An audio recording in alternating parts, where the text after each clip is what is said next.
जो भगवान को संपूर्ण यज्ञों का भोक्ता और मालिक न मानकर देवता आदि का सकाम भाव से पूजन करते हैं, उनकी गतियों का वर्णन भगवान श्री कृष्ण 9वें अध्याय के 25वें श्लोक में कर रहे हैं। यान्ति देवव्रता देवान् पितृन्यान्ति पितृव्रताः भूतानि यान्ति भूतेज्या यान्ति मद्याजिनोऽपि माम्। भगवान ने पूर्व श्लोक में ये बताया कि मैं ही संपूर्ण यज्ञों का भोक्ता हूँ, है ना, और संपूर्ण संसार का मालिक भी हूँ।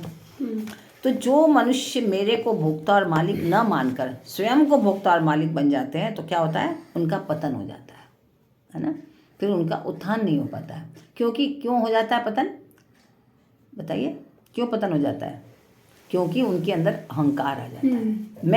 मैं करता हूँ, ये जो मैं आ जाता है अहंकार, इसलिए फिर उनका पतन होना शुरू हो जाता है। वो उनके में विनम्रता खत्म हो जाती है, वो ज्ञान फिर लुप्त हो जाता है। अहंकारी के पास फिर ज्ञान नहीं रह पाता, ज्ञान चला जाता है। यान्ति देवव्रता देवान, भगवान को ठीक तरह से न जानने के कारण, कि हम भगवान को जान ही नहीं पा रहे भगवान है क्या, ठीक तरह से नहीं जानने के कारण भोग और ऐश्वर्य को चाहने वाले पुरुष वेदों और शास्त्रों में वर्णित जो नियम है, व्रत है, मंत्र है, पूजन है, उन विधियों के अनुसार अपने अपने उपास्य देवताओं की विधि विधान पूर्वक सांगोपांग पूजन करते हैं, है ना। वो समझते हैं कि सब अलग अलग देवताओं के विधि विधान से पूजा करेंगे तो हमें बहुत मिलेगा कुछ, और अनुष्ठान करते हैं और सर्वथा उन देवताओं के परायण हो जाते हैं कि अरे भाई मेरे लिए उन्होंने ये कार्य कर दिया, अरे भगवान ने, अब सबसे कहेंगे भी तो उनका सुन के फिर दूसरे लोग भी कहेंगे। जैसे मेरे पास पहले मुसलमान बहुत आती थी महिलाएं, अच्छा हाँ, बहुत मुसलमान महिला, आगरे में जब थे तब बहुत मुसलमान महिलाएं जन्म कुंडली दिखाने आती थी अपनी और वो ये मेरे से कहें कि आपके यहाँ जो वो भगवान है ना, हनुमान जी को बोले कि बंदर वाले, तो हम के हनुमान जी बोले हाँ आप मेरे को उनकी पूजा बता दीजिए कैसे करते हैं, वो सबका काम बना देते, हमारा भी काम बना देंगे आप। ये क्या है कि उन्होंने ये सुना, किसी से सुना है ना, सुन के लोग ये आकर्षित हो जाते हैं इस तरफ, और फिर ये भी कहते हैं किसी को बताना मत, मेरे घर से कोई आ जाए तो हम कहते अच्छा नहीं बताएंगे, है ना। तो एक जो सुन के दूसरे लोग देवताओं की पूजा करने लगते हैं। इस क्यों करने लगते हैं? क्योंकि वो ये देखते हैं कि उनकी पूजा किया तो मेरा कार्य सिद्ध हो गया, सिर्फ इतना। इसलिए उन देवी देवताओं की पूजा में फिर वो लोग लग जाते हैं और ये भूल जाते हैं कि सबका मालिक एक, सब भगवान एक ही है, ईश्वर और कोई अलग नहीं है। वो तो उनको अलग अलग नाम दिए गए, अलग अलग रूप उन्होंने दिए हैं, खुद ही स्वयं दिया गया, लेकिन है एक। तो वे जिसकी उपासना कर रहे हैं वो उपास्य देवता अपने उन भक्तों को अधिक से अधिक और ऊंचा सा ऊंचा फल यही देंगे कि उनको अपने लोकों में बुला लेंगे, ठीक है ना। यही तो करेंगे कि आपने जिसकी भी पूजा किया वो उनके लोक में आप जाओगे। आपने ब्रह्मा की उपासना किया तो ब्रह्मलोक में चले जाओगे। आपने जिस भी देवता की, दुर्गा जी की उपासना किया तो दुर्गा जी के लोक में चले जाओगे। एक लोक ऐसा है जिसमें सिर्फ शक्ति है, कोई पुरुष का वहाँ पे जाना निषेध है, केवल स्त्रियाँ हैं बस वहाँ पर, ऐसा लोग भी है। तो जो केवल देवी की उपासना करते हैं उस लोक में चले जाती हैं फिर स्त्रियाँ, है ना। तो ऐसा ही हर लोक है। तो हर लोग, गंधर्व लोग के आप करेंगे, जैसे जो संगीत वाले वो गंधर्वों को बहुत ज़्यादा वो करते हैं। गंधर्व लोग हर विद्या में, हर गान में एकदम निपुण होते थे, तो वो उस लोक में चले जाएंगे। जो जिसकी उपासना करेगा वो उस लोक में चले जाएंगे। आज जैसे लोक की हम बात करें, पहले भगवान ने ये बताया था कि देवताओं का पूजन भी मेरा ही पूजन है। कोई आप सोचो किसी अलग का पूजन कर रहे हो, ऐसा नहीं है।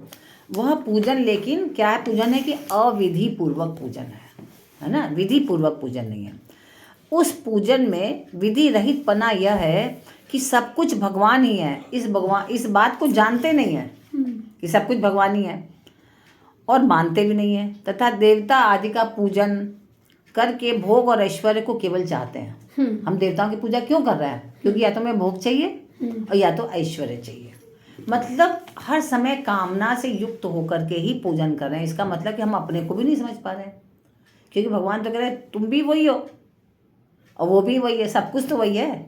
लेकिन हम सबको अलग अलग समझ करके कि अभी जो हमारे पास नहीं है उसको प्राप्त करने के लिए सकाम भाव से अलग अलग देवताओं की पूजा कर रहे हैं और केवल उनसे बस चाहते हैं।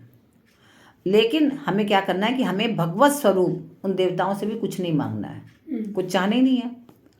और क्या है कि हम जब उनसे कुछ नहीं चाहेंगे, केवल हमको भाव व्यक्त करना है अपना, हम जो कुछ भी अर्पित कर रहे हैं सब कुछ आप ही का है, ऐसा सोच करके हमें सब कुछ अर्पित करना है।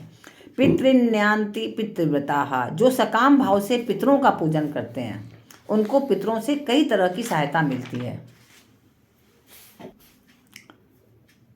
ठीक, इस लोग पढ़ रहे हैं ना, गलत तो 25 में ही पढ़ रहे हैं ना, अन्य का कोई गलत तो नहीं होगा। नहीं 25 में।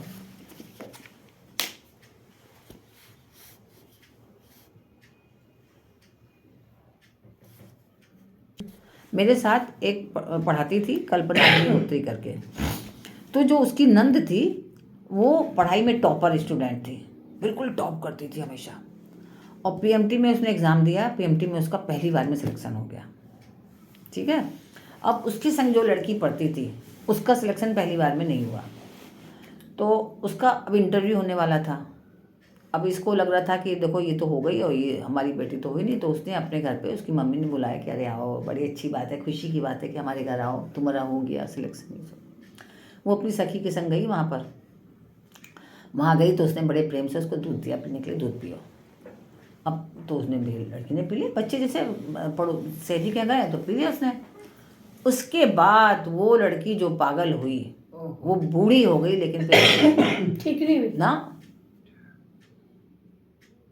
जैसे लोग कहते हैं मुसलमान जो होते हैं ना, मुसलमान तांत्रिक, वो लोग ऐसी कुछ डाल देते हैं घृणित चीज़ें कि जिससे ऐसी निकृष्ट तत्व, मतलब जैसे यही तामस जो उनके जिन्न पिशाच जो भी होते हैं ना, तो वो सब वो कर देते हैं उससे। तो मतलब बिना कारण बताओ, आप तुम्हारी लड़की का हुआ नहीं हुआ, तुमने किसी लड़की का जीवन वैसे ही बर्बाद कर दिया।